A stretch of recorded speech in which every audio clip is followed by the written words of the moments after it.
January 26th, 1945. Alsace.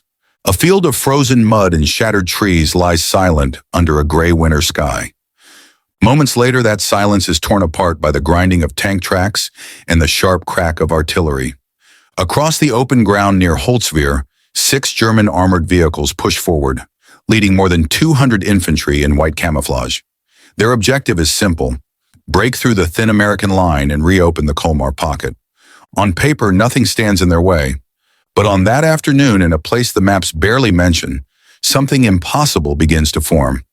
A burning M10 tank destroyer sits stranded in the snow, and on top of that burning machine stands a 19-year-old lieutenant from Texas, wounded, exhausted, and outnumbered beyond reason.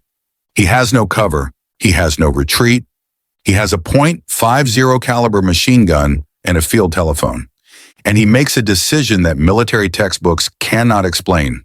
For 1 hour on that frozen field, Audie Murphy turns a doomed position into a wall of fire and stops an entire German assault alone. This is the story of how a single soldier, shaped by poverty, battle, and responsibility heavier than his years, forced one of the Wehrmacht's elite units to break and fall back. The story of a stand that changed the course of the Colmar campaign and left a scar on every man who survived it. In the winter of 1945, Alsace was a land suspended between two worlds. Every tree line was torn open by artillery. Every road was carved by tank treads. Every farmhouse carried the scars of a war that refused to end. The air itself felt heavy, as if soaked with months of fear and exhaustion. On the morning of January 26th, the forest near Holtzwihr stood silent beneath a shifting sky. The ground was frozen hard as stone, cracked open by shell impacts that turned snow into jagged craters. The cold bit through wool coats and felt boots, numbing fingers and stiffening weapons. Inside this harsh landscape, B Company of the U.S. 15th Infantry Regiment held their line, if it could still be called a line. 40 men remained from the 100 who started the week. Most were wounded, frostbitten, or hollowed by the relentless pressure of winter fighting. In the middle of them was a 19-year-old lieutenant from Texas, Audie Murphy, who looked younger than his rank suggested, but carried the weariness of a man twice his age. Murphy was the last officer left standing in the company. By circumstance, by survival, by the brutal mathematics of war, command had fallen to him. The forest was quiet, far too quiet. The men sensed what was coming long before they saw it. Winter battles have a particular stillness, an unnatural pause, just before the storm breaks. Someone whispered, "This isn't over, not yet." And he was right. Holtzwihr was about to become the stage for one of the most improbable stands in American military history. Audie Murphy's presence on this battlefield was the result of a long chain of impossible circumstances. He was born into poverty in rural Texas, spending his childhood hunting for food rather than sport. Ammunition cost money his family did not have. Missing a shot meant an empty dinner table. That pressure forged a marksman's eye that would later make the difference between life and death on battlefields across Europe. By the time he was 16, he had become the primary provider for his younger siblings. By 17, after falsified papers helped him bypass age restrictions, he entered the U.S. Army. He was too small for the Marines, too light for the paratroopers, but the infantry accepted him, and the war changed him. From the mountains of Sicily to the beaches of Salerno, to the hell of Anzio, Murphy fought with a precision and calmness that startled both allies and enemies. Officers described him as quiet, controlled, and unnervingly efficient. By late 1944, he had survived every campaign the 3rd Infantry Division fought in. He had been wounded, decorated, and battlefield commissioned after taking command in a desperate engagement near Montelimar. But survival came at a cost. He carried ghosts, names, faces, moments that replayed in the dark. Now, in the forest of Holtzwihr, those years of experience had turned him into something rare. A young man who understood the battlefield with the instincts of a veteran. He knew what was coming. He sensed it before anyone else. War had taught him to read the air. To understand the weight of this moment, one must understand the situation around the Colmar Pocket. By January 1945, The Germans were losing ground across France. Hitler's last major offensive in the Ardennes had failed. The Wehrmacht was in retreat everywhere, except here. Colmar was the last German foothold west of the Rhine. It contained vital bridges, supply lines, and defensive positions needed to delay the Allied advance into Germany. If the Germans broke through at Holtzwihr, they could destabilize the American defensive line, reopen a corridor for reinforcements, push Allied forces back and delay operations by weeks. For the French First Army, fighting fiercely to reclaim Alsace, these fields were essential. For the Americans of the 3rd Infantry Division, holding this forest meant halting the German plan before it could regain momentum. That responsibility fell on a group of exhausted, frozen infantrymen and their young lieutenant who refused to abandon his ground. Murphy studied the terrain at dawn. To his front, a wide stretch of open ground, nearly a mile of exposed snow leading into the village of Holtzwihr. To his flanks, thin tree lines offering little protection. Behind him and his men, tired, frostbitten, many half awake after days without real rest. His only armor consisted of 2 M10 tank destroyers positioned along the forest edge. They were effective vehicles, fast, armed with powerful 3-inch guns, but vulnerable in open terrain. 40 men, 2 M10s, a forest too thin to stop tanks, a field too open to maneuver. Murphy recognized immediately what this meant. If the Germans attacked in force, B Company would be crushed. He told his sergeants, prepare fallback positions, use the trees, keep the second line tight. He spoke like a man who accepted what the day might bring. Not fear, not panic, just clarity. War does that to people who live too close to death for too long. Across the fields, the German 2nd Mountain Division prepared for their attack. These were winter-trained troops from Norway, veterans of harsh terrain and brutal campaigns. Their officers believed the American line in front of them was weak, thin, exhausted, and ripe for breaking. Supporting them were armored vehicles from the 708th Volksgrenadier Division and assault guns from the 285th Assault Gun Battalion. Their objective was direct: crush the American left flank, open the road through Holtzwihr, re-establish a workable corridor inside the shrinking Colmar Pocket. By noon, German commanders had decided the timing. They would strike at 1400 hours. They would overwhelm the Americans quickly. They would use the tanks to punch a hole while infantry swept the woods. They had every advantage: numbers, armor, prepared ground, momentum. There was no scenario in which 40 tired Americans could stop them. Not on paper, not in doctrine, not according to any tactical model. Yet war doesn't always follow logic. Sometimes a single variable changes everything. That variable was already standing in the forest with a field telephone in his hand. The hours before the German attack moved slowly. Some men cleaned their rifles. Others checked ammunition or tightened their boots. A few simply leaned against trees, trying to conserve strength. Murphy moved along the line, checking positions.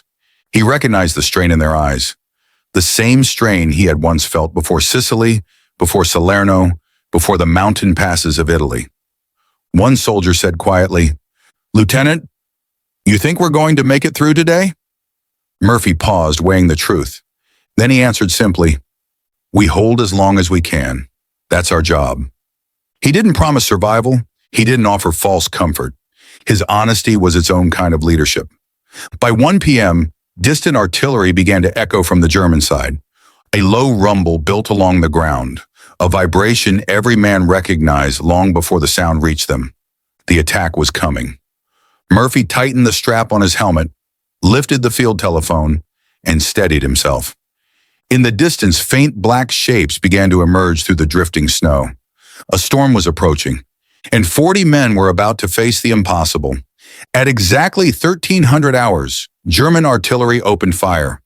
The first shells burst in the treetops, sending thousands of razor-sharp splinters raining down on the American line. Snow erupted into plumes of white dust. Branches snapped, trunks split, and the forest filled with explosions that echoed like thunder rolling in a canyon. Tree bursts are among the most feared forms of artillery fire. They don't explode on the ground, they explode above you. Shrapnel comes down in sheets, slicing through wood, bark, and bone with equal ease. Men crouched low behind whatever cover they could find. Some pressed themselves into shallow depressions in the frozen soil. Others shielded their faces with their arms as fragments tore through the branches overhead. Murphy kept the phone receiver pressed to his ear despite the shock waves. Battery C, adjust fire. Coordinates as marked. Give me a curtain in front of the tree line. His voice stayed steady, even as splinters rained around him, even as a shell ripped open a pine tree 10 paces from where he stood. He knew the barrage was a prelude, nothing more. The real attack was seconds away. At 1400 hours, the artillery ceased abruptly. The battlefield fell into a momentary hush. Then Private Donald Ekman shouted from the forest edge, "Tanks! 6 tanks! And infantry behind them!" Through binoculars, the scene became clear. Panzer IVs advancing in a wide line. Stormtroopers in white snow camouflage. Approximately 250 infantry moving in skirmish formation. Machine gun teams positioned between armored hulls. The entire formation moved with deadly purpose, cutting across the open fields like a tidal wave of steel and white cloth. A soldier muttered, "God help us."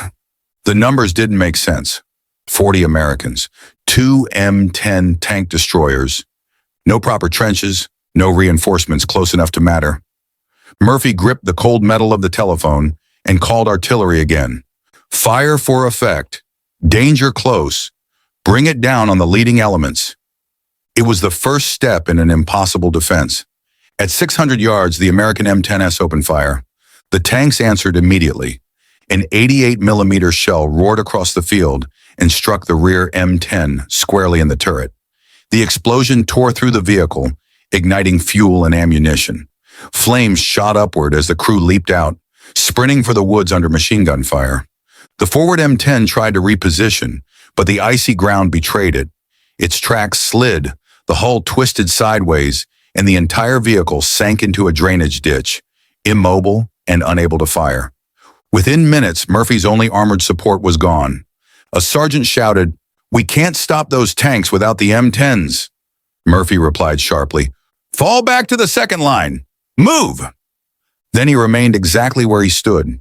He watched his men retreat into the forest as the German tanks rumbled closer. He stayed behind with the field telephone, exposed and alone. He made a choice that defied logic, instinct, and self-preservation. He would buy his men time. He would hold off the attack by himself for as long as he could. No one asked him to. No one ordered him to. He simply knew that someone had to stand. As the German formation bore down on him, Murphy sprinted toward the burning M10.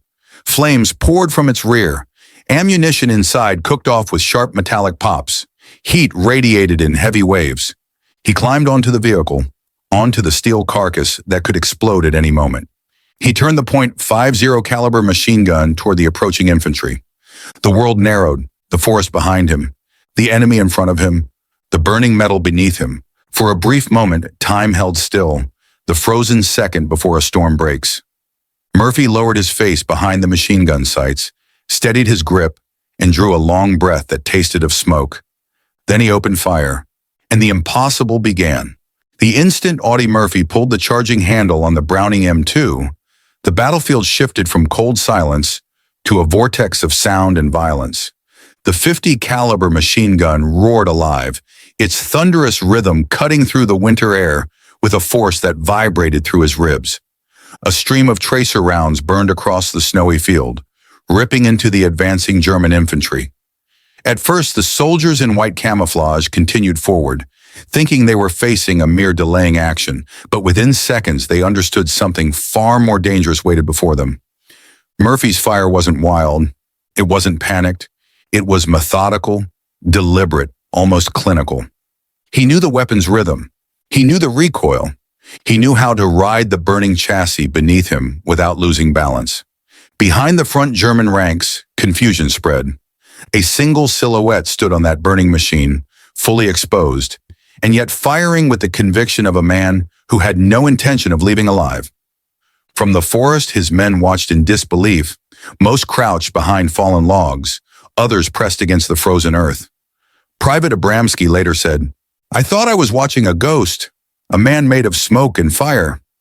In that moment, Murphy became the center of the battlefield.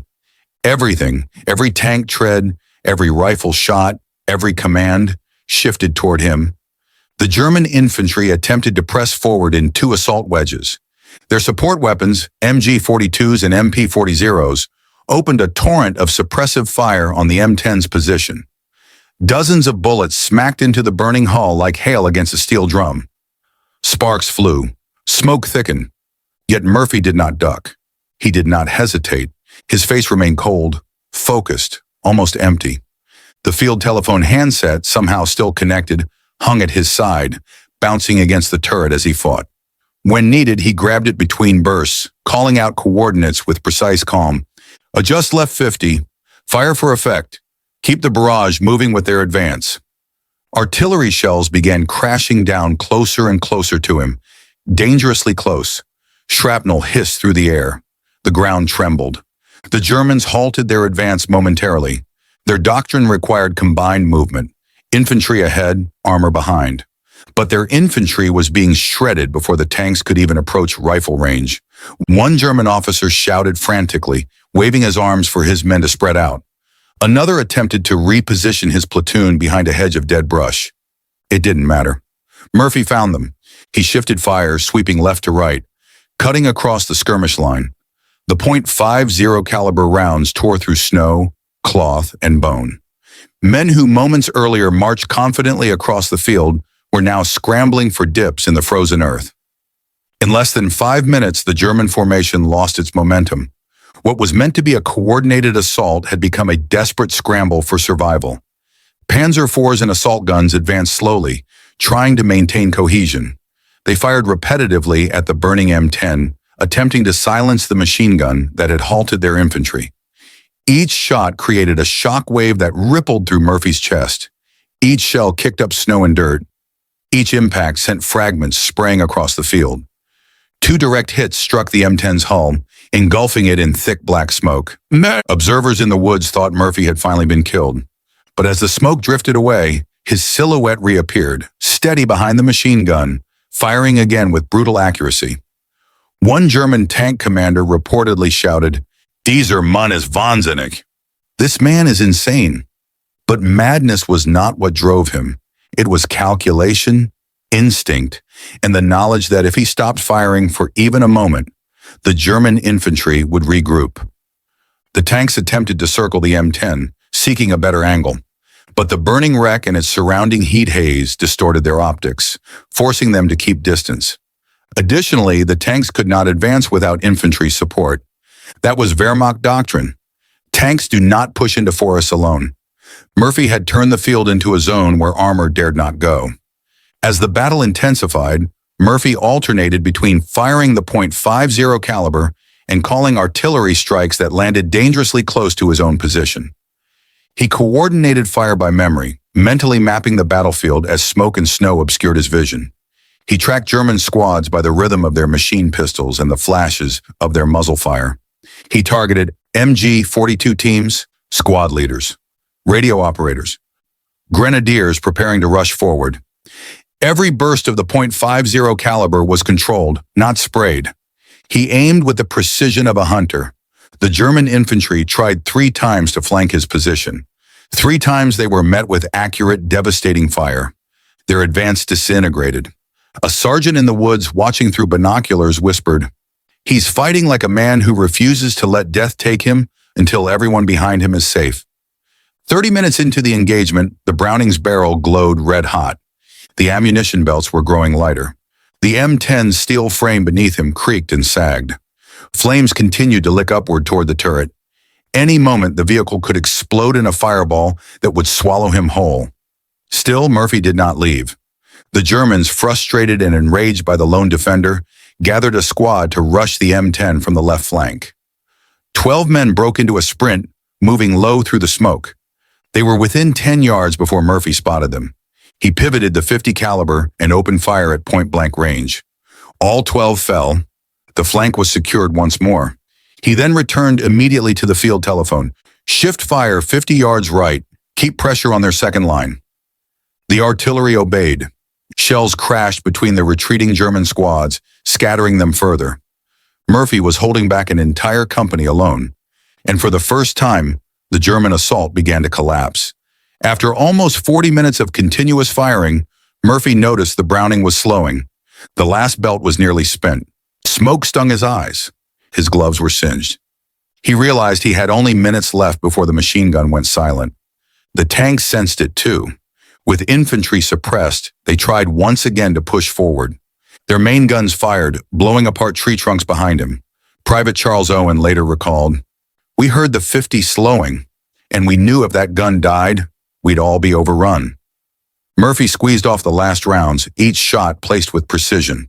Then the gun clicked empty. He dropped it, grabbed his M1 carbine, and continued firing at the closest infantry. The tanks crept forward cautiously. The infantry hesitated, unsure if he was truly out of ammunition. This window, these few seconds, was the most dangerous moment of the entire engagement. At 3:10 p.m., realizing he could not hold off the last German push with a carbine alone, Murphy made a decision no soldier makes unless the situation is hopeless. He ordered artillery to fire directly onto his own position. The forward observer hesitated, then protested, then pleaded. Murphy growled into the phone, "If you don't fire, they'll wipe us out. Put it on my position." Silence, then, "Firing now."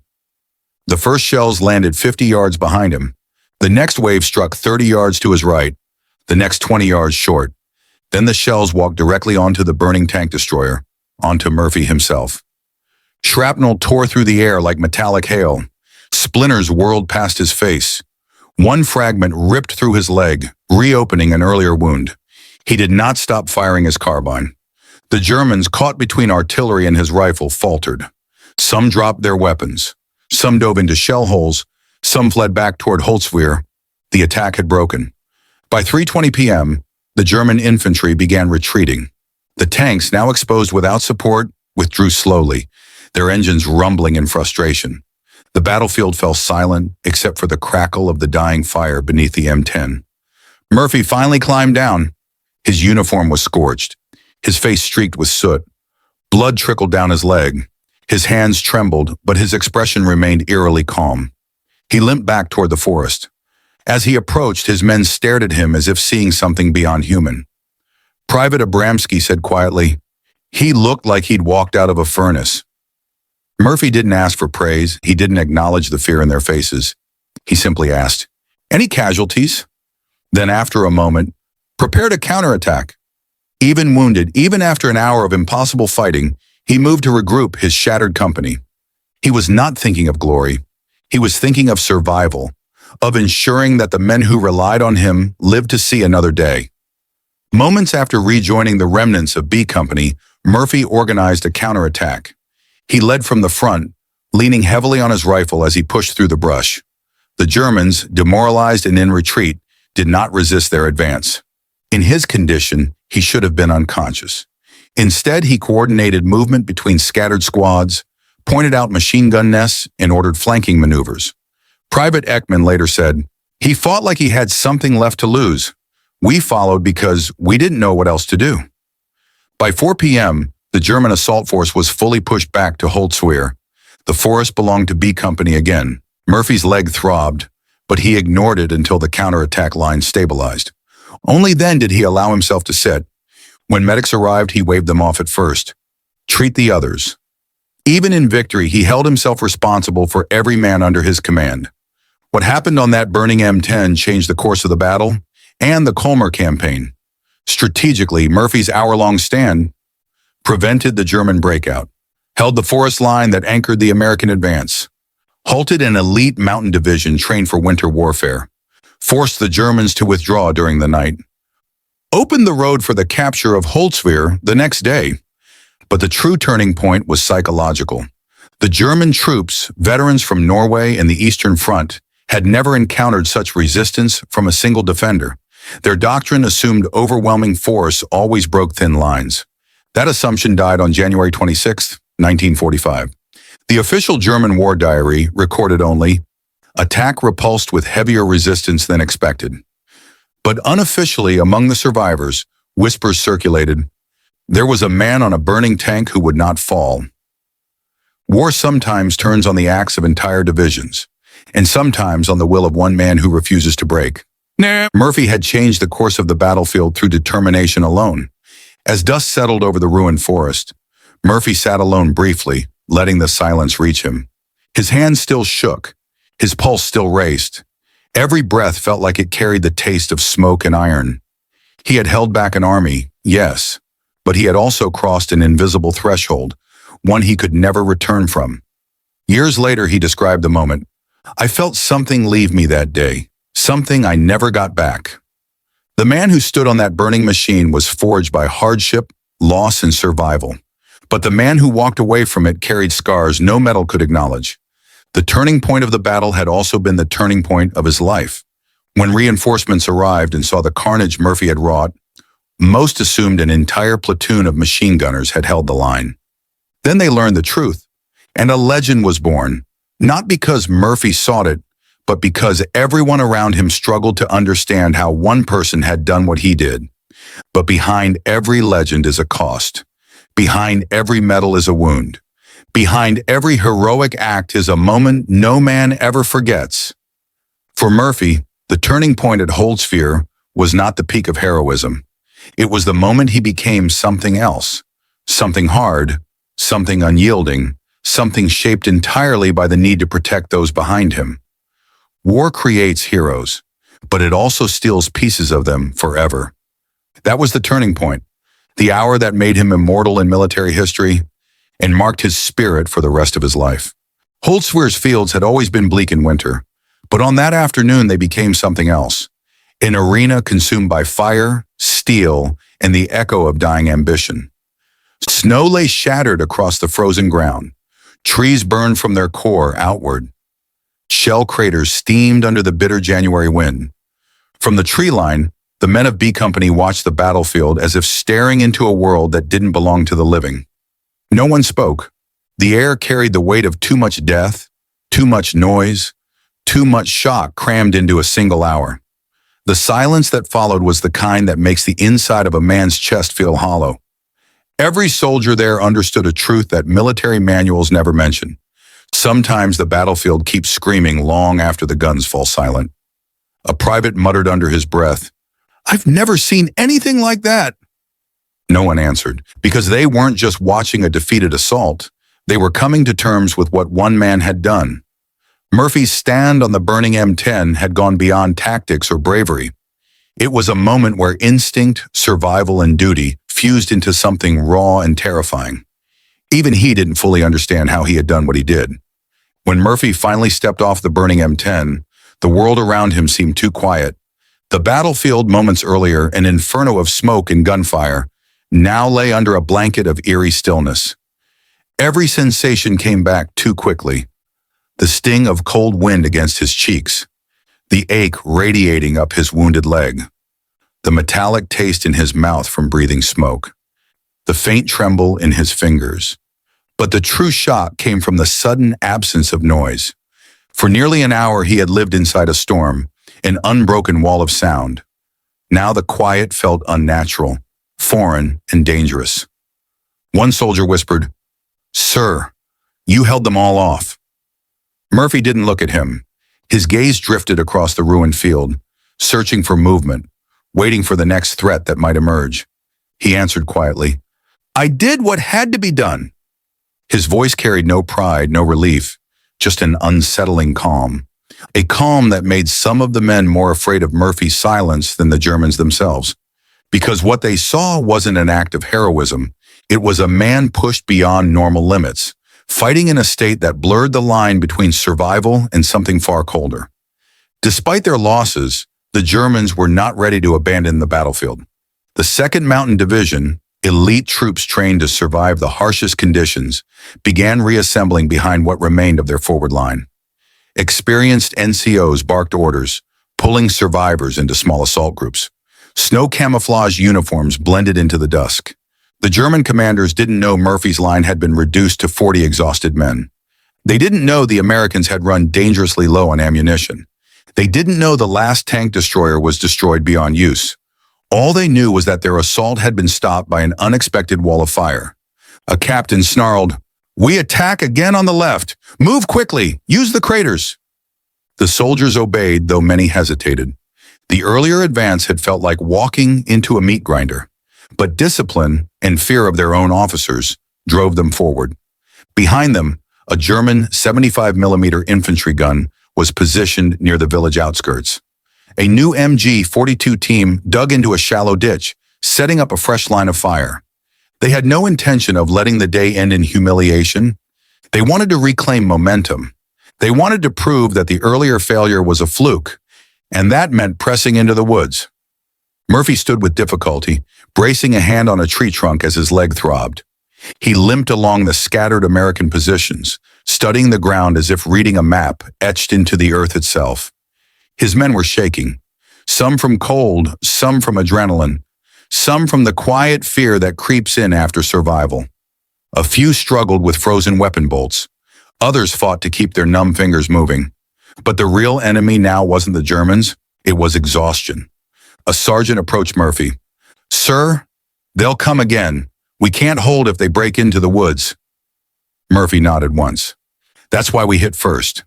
He didn't say it dramatically. He didn't pause for effect. He simply acknowledged the truth. If the Germans entered the forest in force, B Company would be crushed. There were no reserves behind them, no armor, no fallback positions beyond a thin line deeper in the woods. Murphy issued orders: prepare to counterattack, gather anyone who can stand. Even wounded, even bleeding, they obeyed him without question. Not because he outranked them, because he had stood alone against an army, and that earned a loyalty paperwork can't create. Murphy had changed. Not in the moment he climbed the M10, not when he called artillery on his own position, but now, after the firing had stopped. Combat strips away layers until only instinct remains. And those instincts had reshaped Murphy into something different, sharper, calmer, harder, driven by a need to protect, not a need to survive. Psychologists later called this state combat trance, a mental space where fear shuts down, emotions flatten, and a soldier acts with pure, unfiltered instincts. War had been carving Murphy toward this point since Sicily. Holtzwihr finished the transformation. He was no longer the kid the drill sergeants had mocked. He was a battlefield commander with an uncanny ability to read danger before it unfolded. He didn't doubt. He didn't drift. He didn't second guess. He decided, and men followed. With the Germans regrouping and danger closing in, Murphy made a choice that defied conventional thinking. He would attack before they did. He assembled roughly 20 men, those who could still fire accurately and move despite the cold. The rest were told to hold the secondary line and distribute ammunition. Murphy outlined the plan quickly. Advance in a wedge. Maintain spacing. Strike the German assault group before it reached the tree line. Seize any strong points they were preparing. He pointed toward a large shell crater ahead. They're building from that position. That's our target. No one argued, no one questioned the insanity of charging when they were already half broken, because they trusted him completely. The counterattack began with quiet steps over brittle snow, every movement deliberate. Murphy limped at the front, using a tree limb as a temporary support. As they neared the crater, faint German voices carried on the wind. They were preparing for their next push.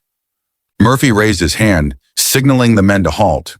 He crawled forward, peering over a fallen trunk. Inside the crater, 12 German soldiers. One MG-42 set on a mound. Grenadiers passing ammunition. One soldier lighting a cigarette. Distance 20 meters, too close for anything but violent, decisive action. Murphy exhaled, steadied his carbine, and fired the first shot. 2 Germans fell instantly. The MG-42 pivoted toward him, but that was the signal. American grenades arced into the crater. The explosion tore through the group, sending snow, dirt, and debris raining upward. The position was theirs. The German attempt to reestablish a forward base had been broken. It was the second turning point of the day. What followed wasn't a battle. It was a series of deadly, intimate encounters fought between tree trunk, crater, and the broken remnants of winter brush. Smoke clung low to the ground, mixing with drifting snow and the steam of breath. Visibility shrank to mere meters. At this range, footsteps were warnings. Muzzle flashes were signals. Every shadow could be an enemy. Every heartbeat seemed too loud. A German soldier burst from behind a shattered stump, MP-40 raised. Murphy snapped his rifle up and fired once. The man dropped, sliding on the ice. Another soldier crawled along the ground, trying to flank them. A private fired his M1, the shot echoing like a hammer blow. Fighting in a forest doesn't resemble fighting on open ground. There is no clean movement, no clear line of sight, no structured tactics. It is instinct, it is reaction, it is survival. Murphy moved through the chaos with unsettling precision. Every time he fired, someone fell. Every time someone shouted, he appeared beside them.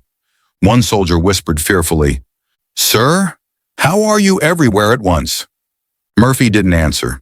He was already moving toward the next threat. After 40 minutes of desperate fighting, the German attack began to unravel. Their machine gun teams were gone. Their assault groups were scattered. Their officers struggled to coordinate any movement. The forest robbed them of their advantages. Tanks couldn't enter. Visibility collapsed. Small unit cohesion cracked. Morale weakened under relentless American pressure. For the first time, the Germans feared a counterattack that might cut them off completely.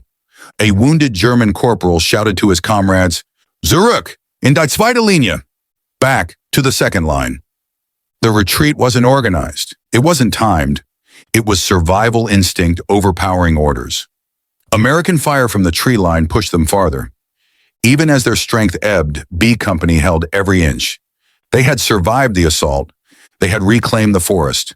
They had forced an elite German formation to break. With the Germans gone, the battlefield returned to a suffocating silence. But the silence felt wrong. Thick, heavy, difficult to breathe through. Some Americans vomited from shock, blood smell, and nerves. Others slumped onto the snow, staring at nothing. A few walked in circles, unable to process that they were still alive. Murphy sank against a tree, breathing slow and heavy. His leg burned. His ears rang. His mind replayed every moment whether he wanted it to or not. He looked at his hands, blackened with soot, stiff with dried blood. For a long moment, he didn't move. He just stared. He whispered to himself, "I stopped being human today." No one heard it, but the words marked the truth buried deep in his heart. The hell he had endured wasn't just on the battlefield. It was inside him now, a place he would carry for the rest of his life. Hell exists in the silence after gunfire, in the heaviness of a breath taken after expecting not to breathe again, in the shaking of hands that held a weapon too long. Murphy watched his men gather the wounded, reset their lines, and wait for orders. He gave them quietly, each word deliberate, controlled. One soldier approached him. "Sir, we won, didn't we?" Murphy didn't answer right away. Victory wasn't the word he felt. Finally, he responded, "We're still here. That's what matters." Holtzwihr had left a mark deeper than any wound. And even as evening settled across the forest, the true battle, the battle no one else could see, had only just begun. The hell outside had ended. The hell within would last far longer. Night settled over Holtzwihr on January 26, 1945. But it did not bring peace. It brought a quiet so deep, so unnatural, that it felt like the snow itself was listening. The burning wreck of the M10 tank destroyer had collapsed into a mass of twisted metal. The flames were dead now, replaced by a faint orange glow from molten steel cooling under the night frost. Smoke drifted slowly upward through the trees like a final breath. Not a single man in B Company slept. The wind scraped across the shattered branches. Somewhere in the distance, a barn collapsed under its own weakened frame. The sound made soldiers jerk their rifles toward the darkness. After hours of fighting, their bodies were numb, but their minds were too sharp. Every crack of wood, every gust of wind, every flicker of shadow felt like a threat waiting to step out of the tree line. Murphy walked the entire front, limping, his legs soaked with dried blood. No one told him to rest. No one dared. A private finally whispered to him, "Lieutenant, you need sleep."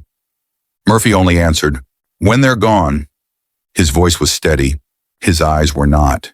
He carried a weight no one else could see, something forged in fire that hadn't had time to cool. Around midnight, a distant sound rose across the frozen fields, the low grind of tank engine starting up. The men snapped to alert, rifles lifted, helmets turned. But the engines did not come closer. They drifted away, slow, steady, controlled. Through gaps in the trees, silhouettes of German vehicles became visible, shapes retreating one by one back toward the village of Holtzwihr. Sergeant Elma Brawley muttered, "They're pulling out." Murphy raised his binoculars. What he saw confirmed it. Infantry dragging wounded men. Teams hauling crates of ammunition. Officers signaling with flashlights. Tanks reversing to protect the rear. The elite 2nd Mountain Division, veterans of Norway, Italy, and the Eastern Front, was abandoning the battlefield they had been ordered to take at all costs. Their retreat wasn't chaotic. It was exhausted, disheartened, silent. One German officer yelled at his men to move faster. Another kicked snow in frustration, but not a single soldier advanced. Something inside their morale had broken. A German survivor would later write in his diary, "We were not driven back by numbers, we were driven back by one man who refused to die." At around 2 a.m., Murphy ordered a cautious sweep across the forest edge to ensure no German squads remained hidden. The scene they entered was a grim mosaic of war, white snow stained red. Helmets half buried in frost, splintered rifle stocks, abandoned Panzerfaust launchers, personal items scattered in craters, a torn snow camouflage smock frozen in place. The air smelled of burnt fuel, cordite, and blood. A heavy mist formed where warm bodies had fallen into the snow hours earlier. American soldiers moved through the field slowly, speaking in hushed voices as if the dead might rise at any sound. One man crouched beside a helmet lying upright in the snow. He reached out and gently turned it over. Blood spilled from the inside, freezing instantly on the surface. He whispered, "God." Murphy did not linger. He checked each position with the same calm he had shown in battle, even though his legs shook beneath him. As they finished the sweep, he limped behind the last man returning to the woods. He didn't let anyone walk alone, not after what happened that day. By sunrise on January 27, reinforcements from the 30th Infantry Regiment arrived. Their officers stared at the battlefield with disbelief. It looked like the aftermath of a full battalion engagement. One lieutenant asked, "Who held this line?" A private pointed toward Murphy, who was sitting against a tree, tightening a bandage around his leg. "Him." The lieutenant walked toward Murphy, studying him like a puzzle he didn't know how to fit together. Smoke-stained face, scorched jacket, eyes half dead from exhaustion. He finally said, "You stopped their attack." Murphy looked at him, slow and tired. "I stopped them from reaching my men." The officer didn't answer. What can you say to someone who changed the battlefield with nothing but willpower? Within the hour, word spread. A single lieutenant had held off an entire German company. Reinforcements whispered in disbelief, walking the ruined ground like pilgrims at a shrine. A sergeant from the artillery battalion told his men, "Remember this place. You'll never see anything like it again." Holtzwihr was not a large battle. It did not decide the fate of nations. It did not appear in newspapers the next morning. But strategically, it mattered. Murphy's defense prevented the German breakthrough that would have collapsed the American left flank. By holding the forest, he gave the 30th Infantry Regiment the foothold needed to capture Holtzwihr the next day. He denied the Germans their last chance to stabilize the Colmar Pocket. He accelerated the collapse of the German bridgehead west of the Rhine. French General de Lattre de Tassigny later stated, "The defense of the Holtzwihr approaches, particularly Lieutenant Murphy's actions, broke the back of German resistance in Alsace." It was a small battlefield, but it carried the weight of a decisive moment. Sometimes a war turns on the actions of thousands. Sometimes it turns on the actions of one. As soldiers gathered around Murphy offering praise, he refused to receive it. He checked the wounded first, checked the ammunition counts, confirmed that the line was solid. A private approached him. "Sir, you saved all of us." Murphy replied quietly, "No, we saved each other." For him, heroism was not a badge. It was a burden, a responsibility he never asked for and never sought. He did not consider what he had done extraordinary. He considered it necessary. That made the men around him respect him even more. When the line was finally stabilized and fresh troops took over their sector, Murphy was ordered to rest. But he didn't sleep. That night, tucked into a makeshift shelter behind the lines, he tried to close his eyes. Instead, flashes of the battle overwhelmed him. The roar of the .50 caliber. Silhouettes falling in the snow. The heat of the burning M10 under his boots. The scream of incoming artillery. The faces of the men he killed. The thought of his own death 100 times over. His heart thudded painfully. Sweat gathered on his forehead, despite the freezing air. He sat up abruptly, gasping. That moment marked the beginning of a long battle he would fight for the rest of his life. Long after the gunfire stopped. Long after the medals. Long after the war. The ghosts of Holtzwihr would return to him in the dark. On June 2nd, 1945 in Salzburg, Austria, Murphy stood before his division during the Medal of Honor ceremony. The Alps glowed with summer light. Flags rustled softly. Soldiers, many who had fought beside him, stood in solemn formation. When Lieutenant General Alexander Patch placed the medal around Murphy's neck, he leaned in and whispered, "Your actions saved more lives than you know." Murphy whispered back, "I did what I had to do." General Patch shook his hand firmly, so firmly that Murphy remembered the weight of that moment for the rest of his life. There was no cheering, no triumph. Only the quiet understanding among soldiers who had seen too much. A medal could honor his actions, but it could never erase their cost. After the war, the story of Murphy's stand spread throughout the U.S. Army as more than a tale of courage. It became a lesson in leadership, in willpower, in the psychological edge of combat, in how a single moment can shift the course of a campaign. At the infantry school at Fort Benning, instructors used Holtzwihr as a case study. This is what determination looks like when everything else fails. But no textbook captured the full depth of what happened, because Murphy's actions were not solely about bravery. They were about loyalty, about loss, about a young man forged by hardship and pushed into a role no 19-year-old should ever face. His legacy became a symbol, not of invincibility, but of the human spirit under impossible strain. Murphy lived the rest of his life in the shadow of Holtzwihr. He remained gentle, soft-spoken, and modest. But inside, he battled insomnia, hypervigilance, and nightmares that returned with the force of memory made real. He slept with a pistol under his pillow, sometimes in the garage with the lights on, because darkness reminded him of patrols in Italy and France. His first marriage dissolved under the weight of those nights.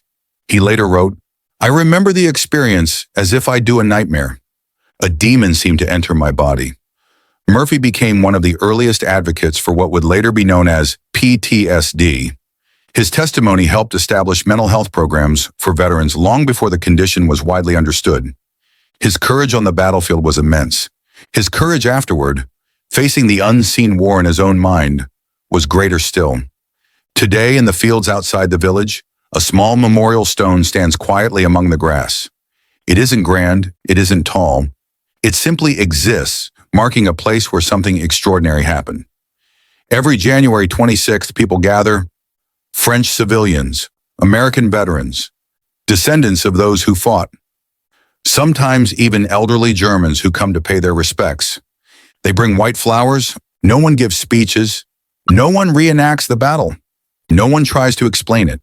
They simply stand in silence, the same silence that fell after the last gunshot at Holtzwihr. One elderly German veteran once placed a hand on the stone and whispered, "War took too much from all of us." The wind carried his words across the field, and for a moment, the past felt close enough to touch. Holtzwihr wasn't a grand campaign. It didn't change the map of Europe in a single stroke, but it answered one of war's hardest questions. How much can one person change when everything around them is collapsing? Murphy answered with action. By climbing a burning machine, by firing until the weapon melted, by bleeding in the snow yet refusing to fall, by calling fire on himself, by returning to lead the counterattack with a torn leg, by standing between his men and death. He once said, "I wasn't brave. I was in a situation where I couldn't afford to be anything else." Yet history knows better. Murphy became the embodiment of human will, the relentless force that emerges when duty, loyalty, and love for comrades becomes stronger than fear. On that field in Alsace, a 19-year-old from Texas didn't simply hold back an army. He defined what courage means when courage is all that remains. Holtzwihr is peaceful now, but the story of that hour, of fire, snow, steel, and one unbroken spirit, still echoes across the field, carried by the wind, remembered by generations. A reminder that even in the darkest winter, a single spark can turn the tide.